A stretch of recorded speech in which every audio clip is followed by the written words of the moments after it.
Good morning. Welcome to today's coffee conversations from Roofers Coffee Shop.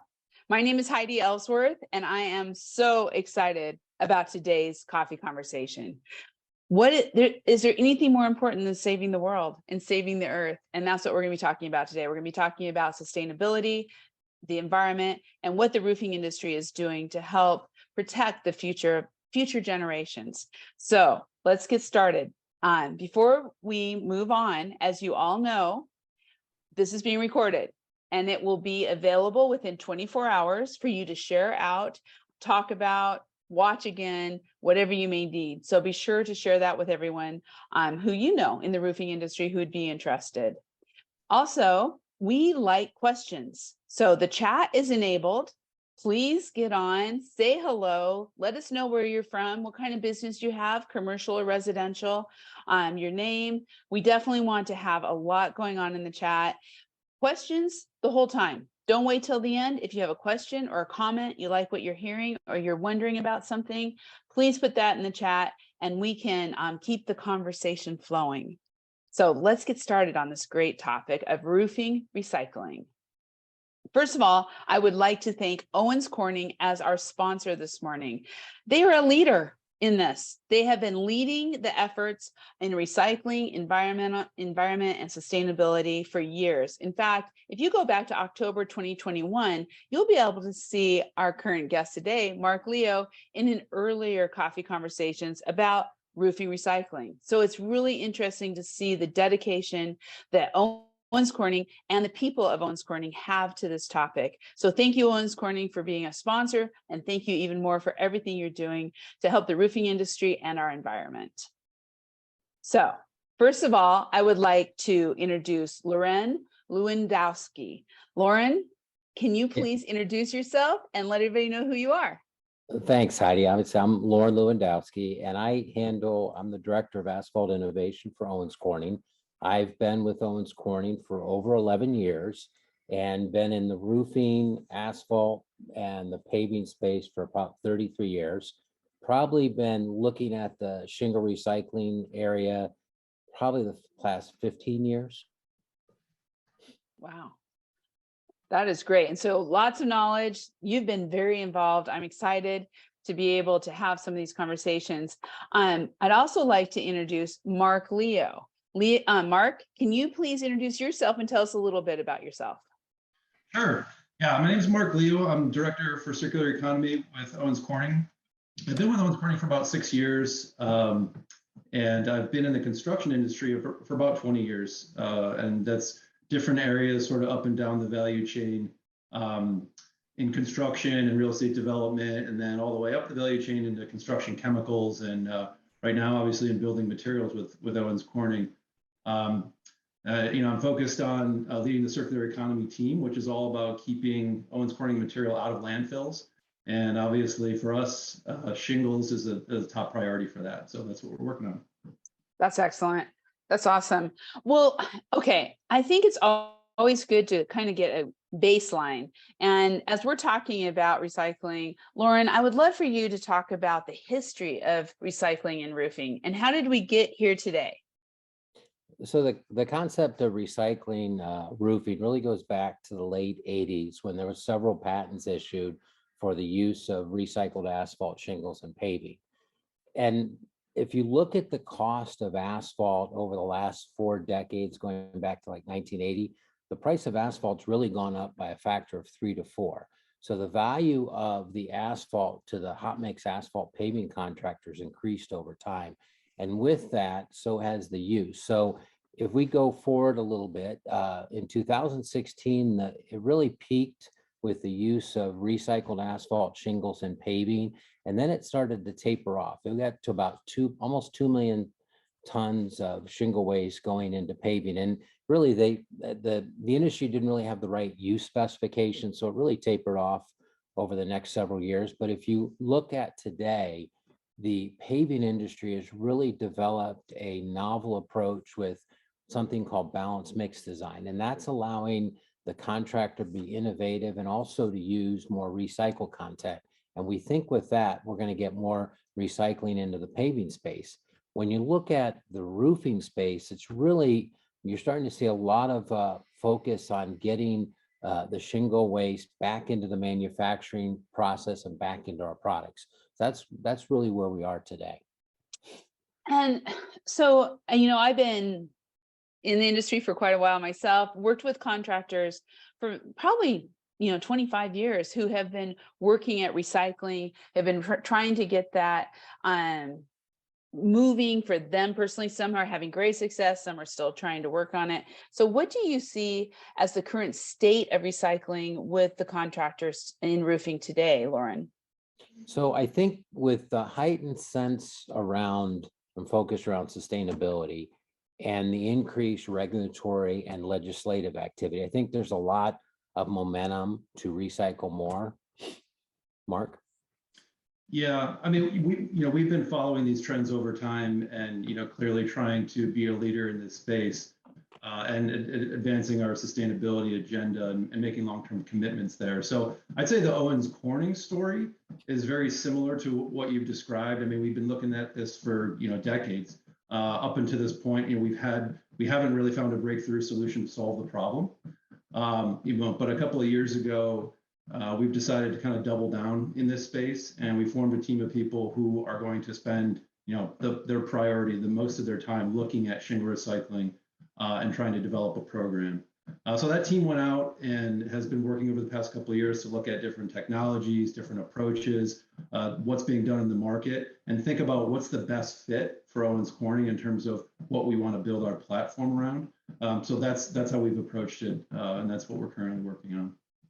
And Mark, I know when we talked it's been now almost a year and a half ago, you were talking about, you've been working on this for a long time to bring all of these solutions and to really figure out what's the best. Can you talk about the different methods and processes for recycling that's going on?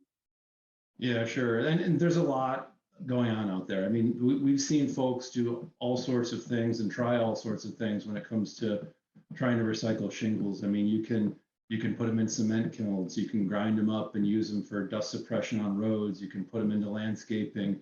We've seen people try to extract, diesel fuel from them. There's a lot of approaches out there. We talked about paving. That's something that we know we can do that can be improved upon. All these ideas are interesting, but aside from paving, as we mentioned, none of them have really been proven to be scalable into something that could be a commercial solution that can really make a dent in the problem that we're trying to solve, which is that 13 to 15 million tons of shingles that go into landfill every year. So from the Owens Corning perspective, it was important for us to choose a path that fits uniquely for us. And we did that, and based on kind of what our configuration looks like in the market and our capabilities. So, we believe that within the shingle, the most valuable piece of it is the asphalt. I mean, it's the highest cost component. So we've built an approach that focuses on the value of the asphalt. We're trying to unlock that value. So we built a novel approach where we can actually deconstruct the shingle and extract the components out. So in the case of asphalt, we're extracting a liquid asphalt where we can take that material. Now, it's not the same as virgin asphalt, but because we're in the asphalt business and we have these capabilities, we can treat it and process it in a way that it can be used back into our manufacturing process and displace virgin material, which is kind of one of the key things that we're trying to do here. As a part of that process, we're also looking at recovering the other materials that come out of the shingle, which is like granules and filler type products, and we believe that we can incorporate that back into new shingles as well. So the idea is we're taking old shingles and using them as an input feedstock into making new shingles. So that's the approach we're taking. It's the right fit for us because we're vertically integrated into the asphalt business, and we play in spaces other than just roofing. Like we're in the paving business. So it allows us to work directly with our customers who are in that space, and we can work together on getting more shingles out of the landfill and back into either roads or into new products. Well, and I think, even when there's a lot of buzzwords, right, around in this space, but circular economy is so important in that the fact that we continue to reuse. So that whole concept of what you're talking about is really getting that asphalt out there, and plus all the other elements that can be put back in, and it becomes that circular economy of, instead of always having to go with virgin materials. That's going to be a big key to everything that's going on. And Mark, that seems to be what I hear from you a lot, is really thinking that direction. Yeah, it's a key part of our strategy that we're looking at going forward, and it's a part of the core DNA of Owens Corning. So yeah, well, and you are not all alone, because ARMA, on the Asphalt Roofing Manufacturers Association, is very, very active with this. And I'm gonna share my screen here real quick, because I want to show everybody some of the things that ARMA is doing. We're gonna have Lauren speak to that. I also do want to say one thing before we start on that, is in our chat, Tammy Hall, thank you so much for being here. And she did mention that she is working with it. She's on the board of NRCA, and they've been including this conversation. So FRSA Government Affairs, so Florida, took up a subcommittee to discuss and address this issue. Thank you for bringing this program to us. So what we're seeing across the board is it's manufacturers, contractors, but it's the associations that are really stepping forward. And ARMA has an amazing goal of reducing landfill disposal of asphalt-based roofing materials to 50% by 2035 and to approach 0% by 2050. I think that's amazing. Lauren, let's talk about that. That is a huge goal. Yeah, it's an aspirational goal, Heidi. And ARMA, which obviously is made up of the commercial and low slope roofing asphalt roofing manufacturers, and then other suppliers that supply into that market. And in 2021, ARMA decided to reactivate the Asphalt Roofing Recycling Committee, and it had been kind of on a hiatus for a period of time. Other items were going on, and with that, there was a strong feeling that we needed to be proactive in this space and develop an aspirational statement. So members of the committee and members of the board of directors worked to craft a statement, and then it was approved by the board of directors, and the press release came out. You can see it on the screen here. It came out May 11th in 2022. And we're very excited to have a forward-looking direction for the industry, a North Star that we can follow. Yeah. And the industry as a whole is working on this, which I think is incredible, because that's what it's going to take, is everybody all together. And so maybe talk just a little bit too about the recycling or ARMA's approach on what manufacturers are doing to help meet those ARMA goals. So Heidi, ARMA is really a trade association. It doesn't really drive the business decisions within the individual member companies. But what ARMA does through the Shingle Recycling Committee focuses on 3 areas. The first is really to inform and educate. And you can see the technical bulletin on the screen here. And that's one form in which we educate our individual members and others in the industry on asphalt shingle recycling. The other is, we put on a shingle recycling forum in 2021, and that was a virtual event. And then also have worked with CDRA, Construction Demolition Recycling Association, on a face-to-face meeting, which they held in 2022. We will also hold another recycling forum later this year, similar to the format in 2021. The second area that ARMA focuses on really is monitoring the legislative and regulatory space. There's a lot of activity going from the federal government, the GSA, Buy Clean, things around low embodied carbon, asphalt, to the state activities going on in the legislative space. And then in some of the areas like Cal Recycle and other organizations within each state that are focusing on, circular economy type activities. And then, trying to monitor what's going on relative to what we look at as extended producer responsibility, getting the products back into the products we manufacture. The third area is really around stakeholder collaboration. This is a big task. We're talking about 13 million plus tons of material being diverted from landfill. So there's a lot of collaboration needed. So ARMA has a long-standing relationship with the National Roofing Contractors Association and also the National Asphalt Pavement Association, NAPA.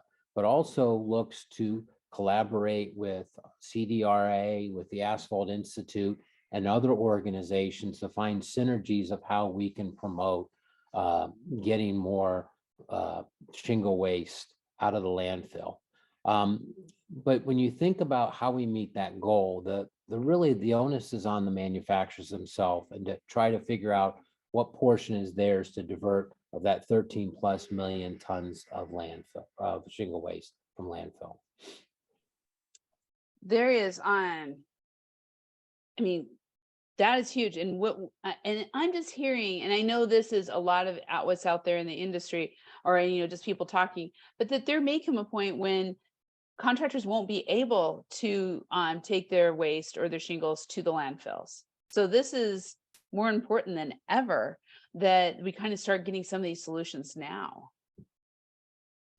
Mark, when we're kind of talking about that with contractors, what are you seeing out there, and what can contractors be doing along this lines to and I want to make sure I have this because this question just came in. How can contractors start recycling their asphalt-based roofing materials? Yeah, I can speak to that. But I mean, first, I just want to follow on to what Lauren said about, ARMA and the manufacturers being involved. I mean, I would say, I just want to, give the OC perspective here as well. We're obviously, as ARMA members, very proud of that. And, it's an aspirational goal that we set as an organization. So we think that's great. And we had a seat at the table in driving that and helping set that target. Specifically for Owens Corning, we have set a public aspiration for ourselves, which is similar. In fact, we tried to take a little bit more of an aggressive timeline. We're looking at the 2030 timeframe as opposed to 2035. So our aspiration states that we want to be recycling 2 million tons of shingles per year by the year 2030. It's a stretch goal. It's aggressive, but we think we're up for the challenge. So I just wanted to say that. And I meant to do that. Thank you. That's great. Oh, that's okay. Yeah, and so specifically, I mean, when the rubber meets the road, let's talk about contractors and those who are really interested in starting to improve the the recycling profile, because we're hearing a lot of enthusiasm in the market. I've been actually really impressed, and I know within the Owens Corning community, we've been impressed about the enthusiasm that we see with contractors and embracing the idea of shifting from, the linear economy to the circular economy, meaning instead of sending shingles to landfill, let's find a recycling solution. So as I've talked about before, we're working as hard as we can to quickly get more recycling opportunities into the market, so we can take shingles and do what we talked about, breaking them apart and putting them back into manufacturing, increasing the use in paving, and we want to drive demand for that recycling through the efforts that we're doing. But in the meantime, we talked about that paving is being done today with recycled asphalt shingles, and the way to get your shingles into that space is to find a local recycler in your market. In some cases that exists, in some cases it doesn't, but where it does, the idea would be to divert as much of your shingle waste in that direction as possible. We've also seen another impressive thing is contractors kind of taking matters into their own hands. We've seen them looking at getting their own grinding equipment, potentially even connecting directly with hot mix asphalt contractors to say, let's find a local solution. We can't wait for an entire ecosystem to be built out. So that's a really cool thing. We've seen contractors talking about starting recycling businesses of their own.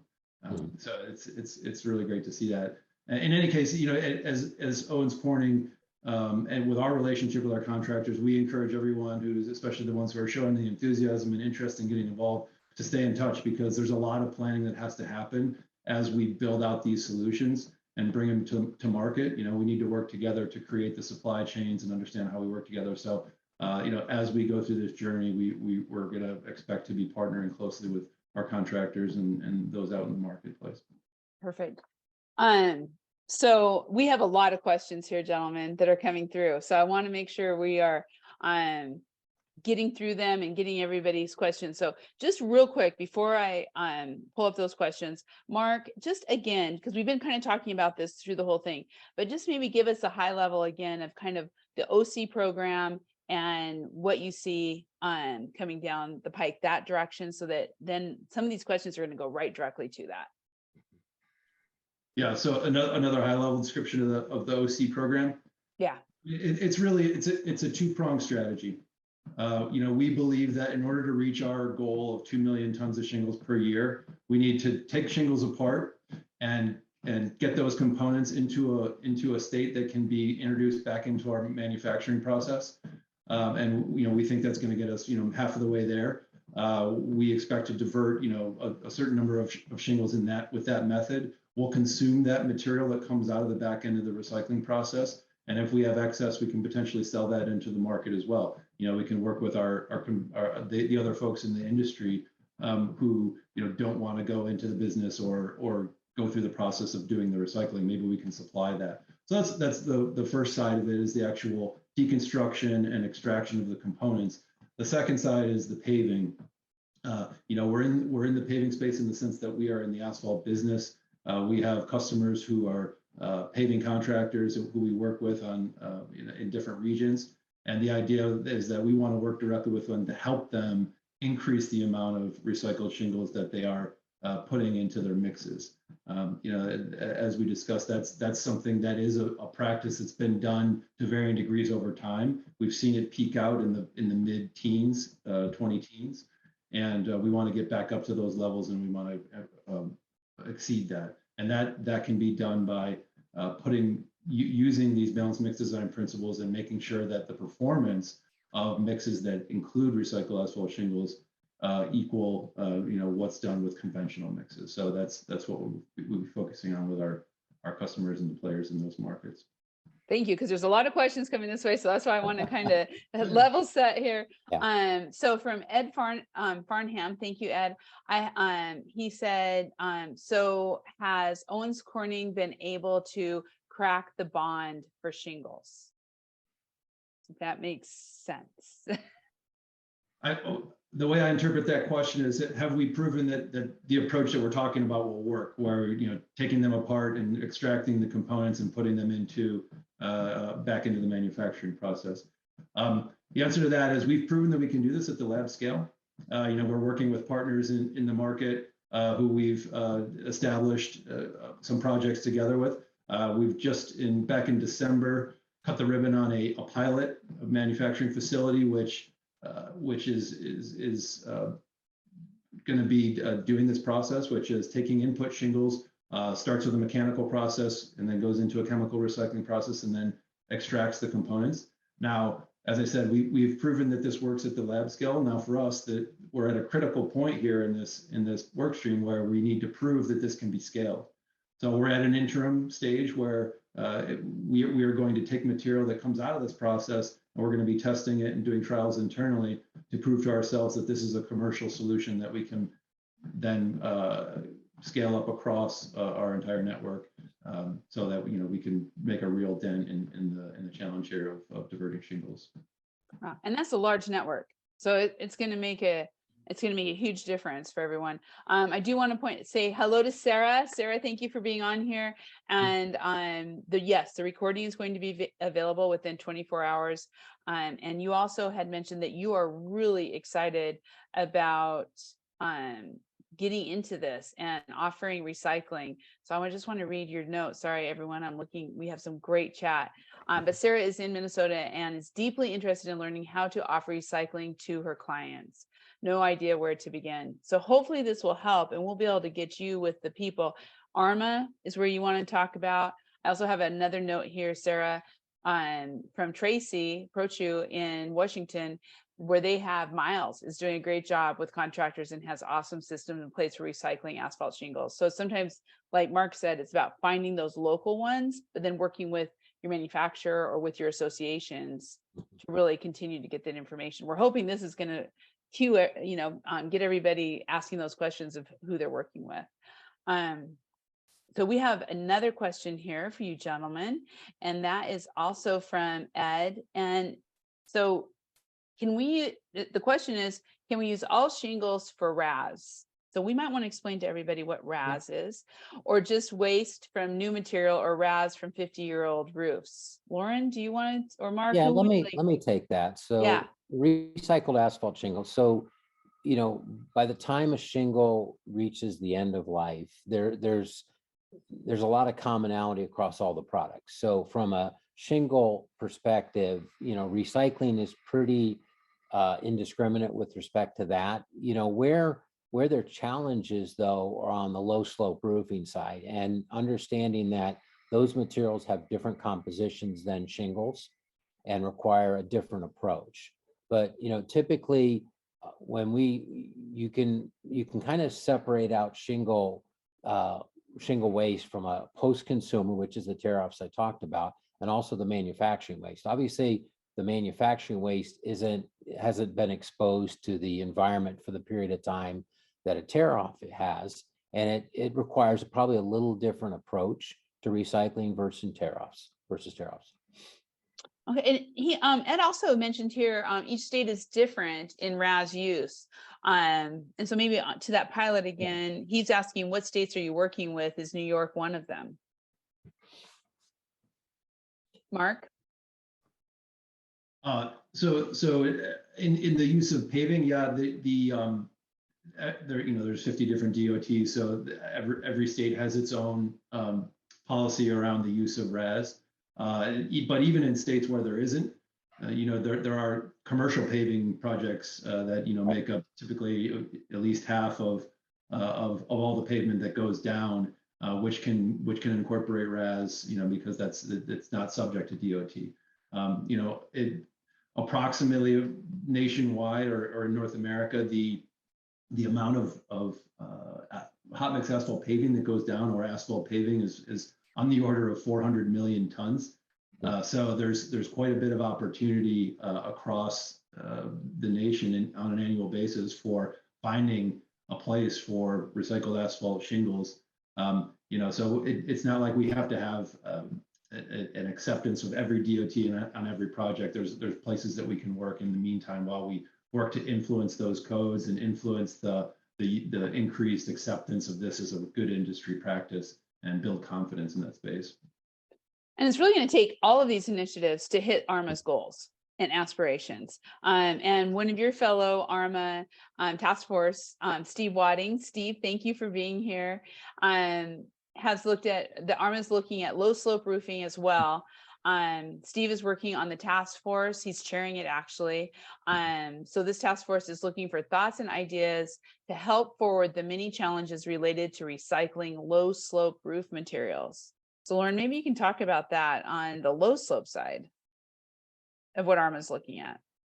So when you think about the low slope products, they're in a different form than shingles. So, and the composition of those materials those are typically rolled goods versus the type shingle products.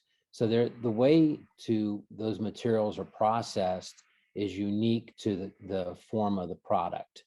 So a lot of the focus has really been on shingle recycling without really establishing the proper approach to recycle low slope roofing. So I think that Steve's leading that group within ARMA to try to identify where the industry needs to focus and what are the best practices for doing that. Yeah. I think that's where everybody has to continue. I mean, as we talk about coming together, and we're also, when we're talking about, I think there's a lot of interest here from contractors across the board that are talking about how, and this was actually one of the things we were going to look at next as we were going through this, but how do contractors really work at getting the clean materials, meeting the needs, meeting the requirements? Ed had mentioned another challenge is RAS must be clean before it can be accepted. Is there anything that ARMA or as Owens Corning that you are working on to kind of help contractors with those best practices to get their materials recycled? CDRA has put out some guidelines on how to prepare shingle waste for recycling. So how to make sure in the roll-off you're not putting debris or other materials in there. It's going to make it harder for the recycling site to actually process those shingles. Perfect. Mark, let's talk just a little bit more on how, I know we mentioned it earlier, but we have a lot of contractors here who are like, I want to do something. I want to start recycling, and what are some of the things that you're seeing out there overall? Besides, I mean, I know there's a lot of it's going into driveways, pavement. We were just up in Washington for the show up there. In fact, Tracy just mentioned, I know they're putting asphalt into concrete blocks, which you mentioned at the very beginning. So they're doing a lot of that way. How as a contractor in their area, and sorry, I'm going to answer my own question here. They should go back and watch our coffee conversations from October 2021, because we had a recycler on there and they talked a lot about this. But can you kind of hit on that again? How do they develop that relationship with their local recyclers and kind of bring that into the culture of their business? Yeah, again, I think that, in the cases where there's established recyclers, that's just a matter of making contact and setting up your supply chain in a way where you can divert your shingles into that space. That's, relatively easy, although sometimes, you need to think about what sort of additional costs. Let's say you're hauling it, all the way across town, or, upwards of an hour. Now you're starting to talk about adding additional costs. So, I would start to think about what sort of message are you giving to the homeowner, and what kind of value do they get out of it? So you're thinking through, like, well, maybe if it's really important to a homeowner, can I pass through some costs in that space? But some of the other things that you mentioned, I mean, there's the solutions that we've been talking about. I think we're looking at taking the biggest bite of the apple, or kind of trying to attack the problem in the biggest areas where it makes the most sense from an investment point of view. But those smaller scale solutions that we talked about, grinding up and using for dust suppression, and these other applications like that you just mentioned, there's other ideas out there. And the strategy that we've chosen makes sense for Owens Corning, and that's where we're choosing to invest because of our asset configuration, the businesses that we're in. That makes the most sense for us. But I think there's other ideas out there, and the approaches that we're going to take are going to be most effective in these major metropolitan areas where our assets are located, where our contractor networks are. In some of these more rural areas, or smaller regional areas, I think some of those other approaches might be the right solution. So we see it as an all the above kind of approach to solving this challenge, because I mean it's just massive. And in some cases, those smaller solutions might be the right place. And I think that is an area where contractors can get directly involved with some of those projects that are out there. Some of them are still early stage, but the folks who are enthusiastic about working on those and want to be kind of on the cutting edge, I see a lot of that going on out there as we interact with our partners and the people in the different networks we're involved with, like ARMA and CDRA and other recycling forums. So it's pretty exciting to see that. Yeah. And I think it's important for everyone who's listening out there to get involved locally in your own. And so I wanted to just say, up in Washington, Tracy is putting out here, Greg Fischel is the contact at Miles, who is heading up the program, would be a great contact. If you're in Washington, there's somebody. I am also going to throw out, when I was at the most recent NRCA meetings, there was a lot of talk about sustainability, recycling, solar, all of that is a huge topic. So get involved with your NRCA. And I'm going to throw out a name. He's going to probably be on a future show, but his name is Peter Horge out of Maine. And he is a contractor that has set up, just like you said, Mark, an amazing recycling program where, and they use it to sell to their customers. It has made a huge difference with their customers because they want that. Is there, as we talk about that messaging to the customers, the end users, the homeowners, what are you hearing on that level?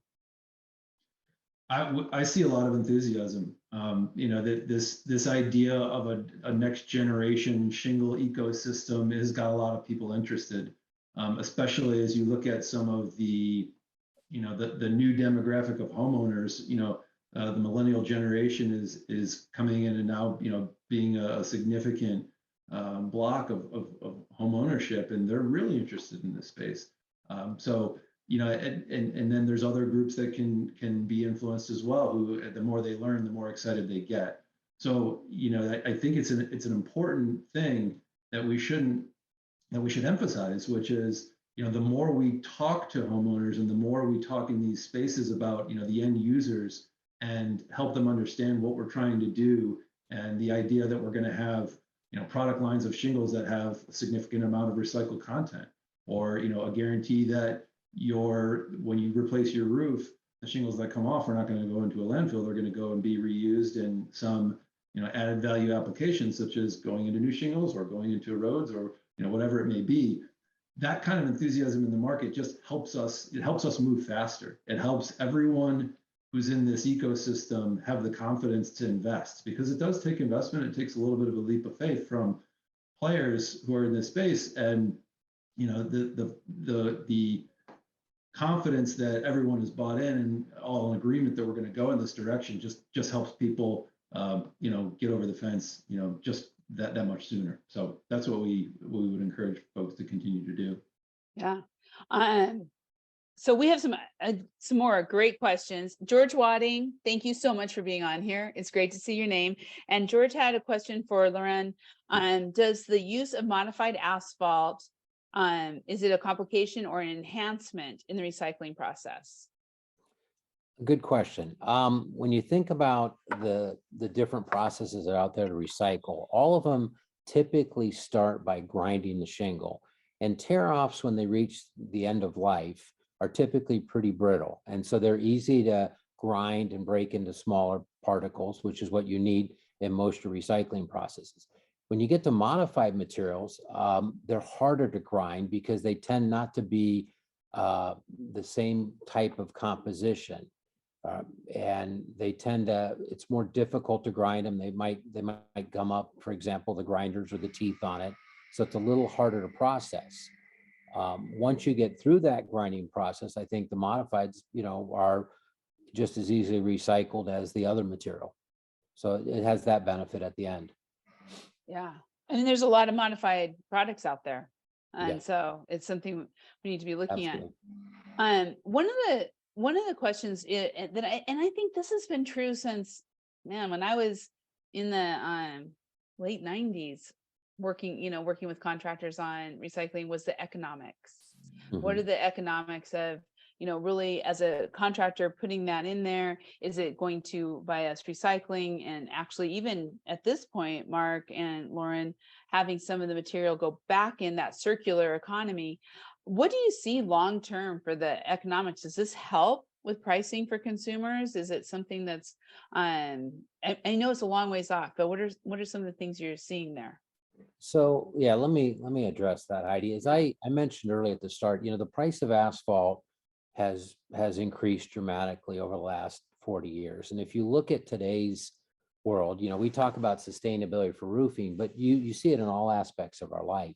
And the refiners are slowly converting some of their refineries to biorenewables, and those types of refineries do not produce asphalt. So as the supply of asphalt continues to decrease, the value of recycling will increase. So it's kind of a process long term, but I think you balance that and work through the process of building a sustainable solution that's both, it has practical business sense, economics to it, and you can basically not have a tremendous impact on the overall cost of the product to the customer. So go ahead, Mark. Yeah, I would just add that, if you take that thinking to the next level, it's these typically, when you're consuming virgin asphalt for the production of products or the use in paving, you're taking it from those refineries, which tend to be in certain locations around the country, and you're transporting it, and then you're processing it, and then you're using it. And the way we're building these approaches is around leveraging the value of the asphalt that still remains in the shingles, right? So in that way, you should think about these piles of shingles that have accumulated around the country. We see that as a source of raw material, and we see that as is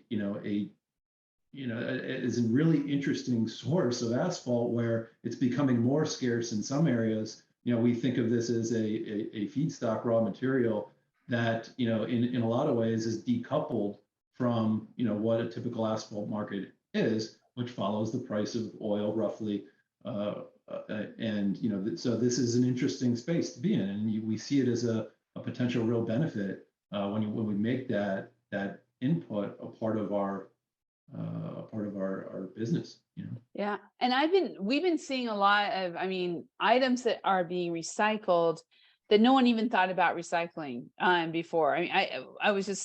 We heard the other day about someone, they were using the for impact glass, the film that goes on the impact glass, they're actually recycling that into materials to make them stronger. So there's a lot of people are looking. I think, Mark, what you said is like, there's these piles of junk that could be used and could be taken to that next step that people aren't even thinking about. We saw it same in the slate world. It's kind of across the board when you're talking about roofing. But I think one of the things that we want to continue, that I would like to bring up, and it was kind of mentioned here in the chat too, is in this messaging, it is really important if you are a contractor in an area, once you develop that program with your recyclers, once you develop the programs, because it takes a lot to put all of this in place. But I'm going to share actually some of the things that Peter Horch shared with me. Once he was able to put those systems in place, and he has it's a culture now of his company. They talk about it to their customers. They try to use recycled materials when they can. It is a conversation, and they actually have been able to get a premium for their roofing services because they are doing that. And that's what people are looking for. They're looking for contractors who are not taking the shingles to the landfills. I think that's going to be a key because the demand that we're seeing from this next generation is, we want you to do something different. Mark, what are you hearing on kind of that consumer side? Yeah, I agree with that, and I think the concept here is, you're pushing a weight up a hill, right? And you get to a tipping point where when you get to the top, you create a positive feedback loop where the more, it's almost like network effects. The more interest there is, the more players enter the market, the more people enter the ecosystem, things start to get more efficient. You're able to cut down on the transportation that you need because you've got more nodes in the system, those types of things. So, that's what we expect to see as the ecosystem develops and more people get involved and more players and more products in the market and more technologies and processes get proven out. This is all, as a market matures, this is what we expect to see. Now, right now, it takes a little bit more fortitude and future thinking in terms of investment and things like that. But it's okay. That we need leaders to step up in this space and lead it for now. But we expect things to get easier as time goes on.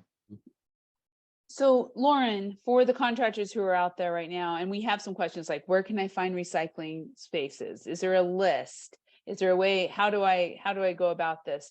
Is there anything that you're seeing from ARMA that can help these contractors? And should they be going to their manufacturers and then having the manufacturers go to ARMA?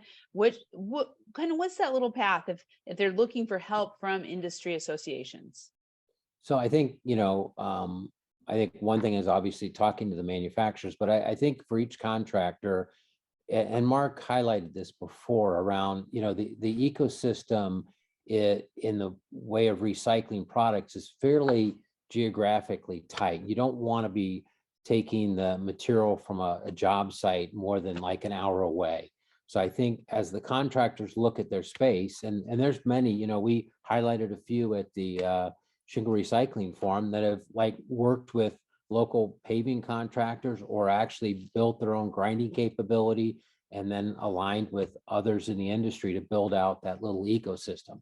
So I think you have to look at the space as it exists today, what your area of business is, and find out what is going on. I think that's the first step. And there's a variety of lists out there, and I saw some questions around that, but really it's germane to where you do business. And places, and a good example of a fairly well-established ecosystem is if you look in the Chicagoland area, they do a lot of shingle recycling and taking that waste shingle RAS back into paving, actually with the Illinois Tollway Authority. So they have a system set up geographically defined where you have recyclers, you have contractors, you have a local authority that's promoting the use of it. And so there's instances that Mark talked about as we get to that tipping point, that's going to become more common, and it'll be easier for contractors to reach out and figure out where to go and who's doing what. And we're still, the process is still, getting up that hill. Yeah, Mark. There's also, yeah, I mean, just to answer your question with an actionable thing here that as well. I mean, if you go to the Owens Corning website, you'll see that we've partnered with a group called Earth 911, and if you go to their website, they have a database that they try and keep as updated as possible with folks who are recyclers, and for both shingles and other spaces as well. But that's one group that we've tried to work with to make sure that folks have the most up-to-date information in their area about who's in business, who's taking shingles, and who can they work with. So that's one resource we could point you to, and it either go straight there or go to our the Owens Corning website, and you'll easily find it. And we might even have Megan. Megan, maybe you can put that link into the chat.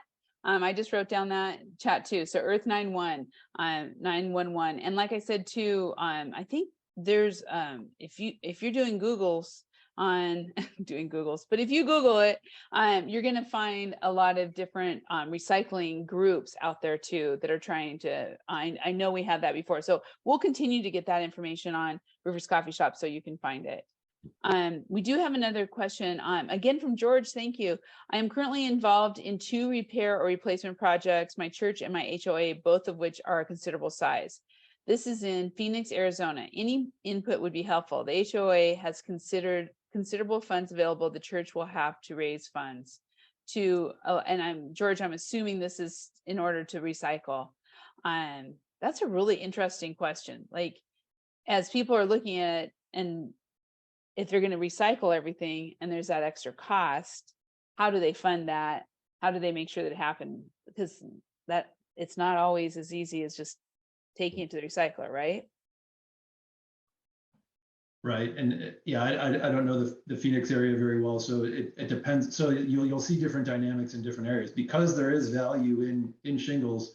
Sometimes you'll see that a recycler will charge. Landfills charge to take shingles. It's called a tipping fee. A tipping fee at a recycler may be less than it is at a landfill. So in that sense, if there is a ecosystem in the local area where there are recyclers who are doing business and finding end markets for the RAS into paving, for example, they're going to be willing to take a little bit less tipping fee in order to make sure that they're getting that product so that they can do their business. So that's an example of where it can be a benefit to a homeowner or a building owner. Ed just had a great comment, and I've seen this, Ed. This has been forever, and so this is, I think, the tipping point. Things are going to start changing. But he says, I don't see RAS really taking off until it costs less to take our waste to a recycler than to a landfill. That's been kind of the case for 20, 25 longer years, right, Lauren? I mean, we've been waiting for that tip when it's more important and economically feasible to recycle than it is just to throw it into a landfill. Yeah, and I think you need to look, as Mark talked about earlier, we're approaching this 2 ways, one into paving and one into roofing. And I think where where we have manufacturing locations, obviously that's one scenario, but in the paving space, it really comes down to for that contractor, is that recycling location closer than that landfill? Are the recycling tipping fees lower than the landfill? And so that's just kind of in a geographic space, you just kind of have to look at that. And I think as more recycling occurs, I think that'll become more prevalent and it'll be easier to recycle over time. But those systems have to be built. And I'm going to be a little Pollyanna on this, so forgive me, but I do think that consumer demand is going to start driving it too. That there are consumers out there who are willing to pay that extra amount to say, don't take it to a landfill, take it to figure out the recycling part of it. So it's a business strategy to look at, to kind of think through that. And I am hearing that from, and I'm hearing that from other contractors in the industry. More than happy to get you connected to Peter up in Maine and to some of those folks, because there are we're seeing some successful operations happening. And George, I'm so sorry. He said it wasn't the roof he was recycling. He's actually working on projects for his church and HOA for parking lots and streets. So the other side, trying to figure out how to get recycled material into your streets and parking lot if you're doing that. So, when we talk about building out the roofing recycling space, I think we can look at the model that has evolved over many decades in paving. Now, in the paving space, they have what's called reclaimed asphalt pavement. And when Mark indicated that, there's like 400 million tons of asphalt mix that's used every year, well, 90,000 tons of that is actually reclaimed asphalt pavement. So that's established at the state level, the city level. The contractors incorporate that. They actually typically will bring it in and process it themselves. So that's an example of where you have built a viable circular economy and recycled probably one of the largest circular economies that we have in the United States. So I think that's the aspiration we have when we start to think about shingle recycling, both into paving and back into shingles. Yeah, that's great. We have an excellent question that I just saw, and I'm sorry, Susan, if I was a little late, but this is just an awesome question. It says contractors are often family-owned businesses. Do you find situations where contractors are wanting to recycle to preserve the environment for the next generation? Is there a sense of we owe this to the future? I've heard some anecdotes in the field about this. Great question. Are you hearing any of that? Mark, let's start with you. Absolutely. I've been working in the sustainability space for quite a while now, and I've found that when you're trying to get something off the ground, the path to success is to work with people who are most passionate every time.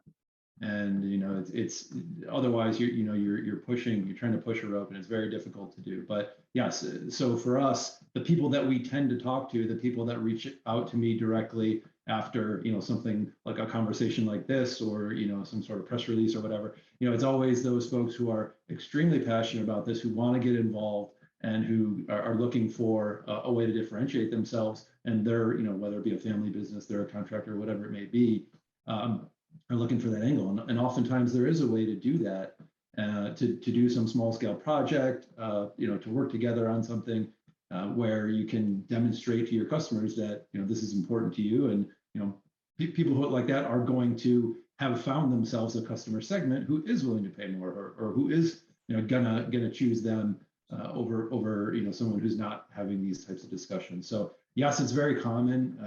We see it a lot, and we love it. It's great to see that kind of enthusiasm in the market. I love the messaging for a roofing contractor in their marketing of we are a family-owned business and we care about the future of other families. I mean, it's something to think about. And that's, again, that opportunity that even if it does cost a little bit more to take it to the recycling, you now have such great messaging, such great marketing. You're meeting your customers where they want to, what they want to see. So great thoughts. We are getting close. We are starting to come to the end of our hour, which has just been amazing. So as always, I do want to ask, let's just kind of talk about next steps. So we did a little bit. We're encouraging everyone to look into their local area, find out what's going on recycling wise. I mean, it could just be a Google, find out what's happening in your local area. One of the things I'm going to recommend too is, I know, looking at the names who are on this coffee conversation today, I know many of you are involved with your roofing associations, local, state, regional, national. I think it is imperative that you all take this discussion to your associations. Have this discussion. What are we doing as a local association to encourage the build a relationship with local recyclers? How are we bringing this together for our contractors? Because as Lauren and Mark have said, it really starts locally. So Mark, I would just like you to kind of talk about that, about that this is a push, right? It's a push me, pull me. It's a push for contractors to actually make sure that their associations, make sure that their local communities, that people are talking about this in order to make it happen. Yeah, I agree. And it's a So from the Owens Corning side, we're committed to advancing the projects that we have, the strategies that we have. So in that sense, we're talking about creating demand for recycled shingles. We want to use those shingles in a way that goes back into our roofing products and goes back into paving. So there has to be a balance here between supply and demand. The supply right now is no problem. We've got plenty of shingles at end of life that can be used. We're working on the demand side. And I agree with you in your comments that we could use help creating both sides, and the demand would be, reaching out to your organizations, helping spread the message through both, your organizations as well as customer networks, and thinking about how do we get more people excited about this and wanting to invest and see the future of where we expect this market to go. As we look 5-10 years out. So, this Lauren, and with ARMA too, because I let's end with that thought. Yeah, and I think Mark hit it. It really, we have to build a demand. We have to pull create the opportunity to recycle, and that's going to drive people coming into the ecosystem where it makes sense, both from an environmental perspective and obviously from an economic perspective, to create those micro ecosystems across different parts of the country. I agree 100%. And we have a couple comments here that I think are great ones for us to take away. So first, I want to say that I have a takeaway from this coffee conversation. I always you should always have one or two nuggets after any conversation. And my takeaway is I'm on the board of Washington State RCAW, and they had a recycler at their trade show last week. And I'm like, that's my takeaway. We're going to see if we can build a better, stronger relationship with that recycling company and the association and see what we can do. I'm taking that back to that board. Tracy, you're listening. We got to do this. And the other thing too is from a Roofers Coffee Shop standpoint, Ed, I see your note here. Is there a forum for RAS? No, but there will be. And so I tell you what we're going to do. You can find a lot of this information on the Owens Corning directory, but we will start a full forum on Roofers Coffee Shop. I'm going to introduce you to James Ellsworth, who is also very passionate about this and with Roofers Coffee Shop. And we'll get a forum going on there so we can keep having these discussions. So Ed, we're going to be contacting you so we can get that started.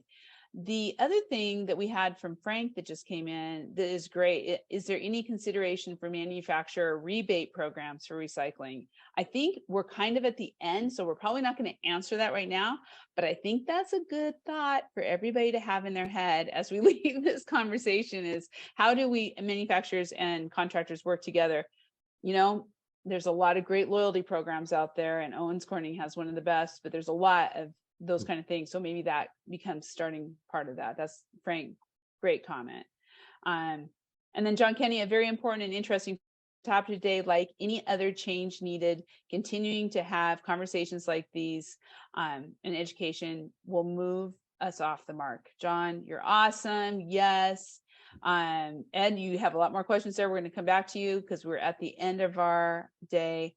But Tracy also talked about what we need to do up in Washington. So thank you all.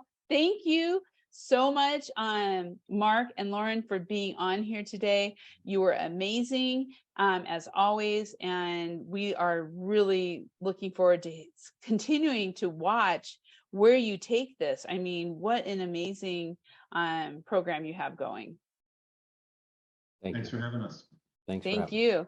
And thank you, Owens Corning, for sponsoring this conversation. As John Kenny said, this is critical. We need to have these conversations. We need to all be rowing the same direction in that boat and saving the planet. Basically, at the end of the day, that's what makes it happen. And so Owens Corning, thank you so much for taking the lead in that, for sponsoring, and also a huge shout out and thanks to ARMA for their inspirational goals that really are bringing the industry together. I invite all of you back 2 weeks from today for, so excited, Black History Month. And it's going to be all about celebrating Black History Month, but really talking about culture, recruitment, retention, how we can continue to make this industry rich in all cultures, with true diversity and inclusion. So we are excited to welcome Megan Keys and Erica Jackson. It's being sponsored by Johns Manville. Thank you so much. We'll see you all in 2 weeks. And as always, watch for On Demand. It will be out there. Share this with everyone. Thank you again, and we will see you on the next Coffee Conversations.